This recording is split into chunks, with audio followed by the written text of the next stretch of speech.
Ошо көндәрдә тормыш иптәшем, әсәйебез, өләсәйебез Әдия Сәйит кызы Ямалетдинова күркәм байрамын 60 яшен билдәләй дип башланып китә сираттагы хат юлдары.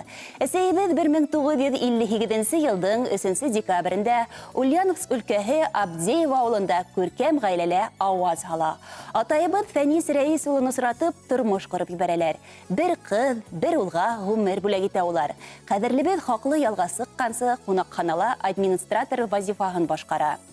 Тормыш иптәшем уңган хужабикә, ниндәй эшкә тотынһа ла кулынан килә. Иң яраткан шөгыле сәскә үстерү.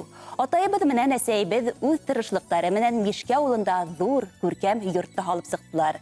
Без инде үсеп таралышып беткәч, Бөрек алаһына күсеп килделәр. Әлеге көндә улар гөрләтеп дөнья көтәләр. Без әсәйебез менән горурланабыз дип яза балалары.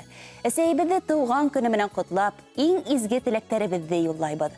Мәрхәмәтлелеге, якты сырайы безнең өчен һаман хафаланып, изге дугаларын укып торганы өчен рәхмәтле беттиләр. Ходай һиңә сәламәтлек бирһен.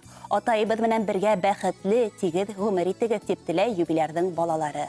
Хөрмәтле Әдия Сәйит кызы Ямалетдинова. Хәзер яңгыраясак йыр һезнең өчен. Уны тормыш иптәшегез Фәнис Рәис улынан, кызыгыз Лилия, улыгыз Марс һәм барлык ян-янсәрдәрегезнең котлау сәламе итеп кабул итегез.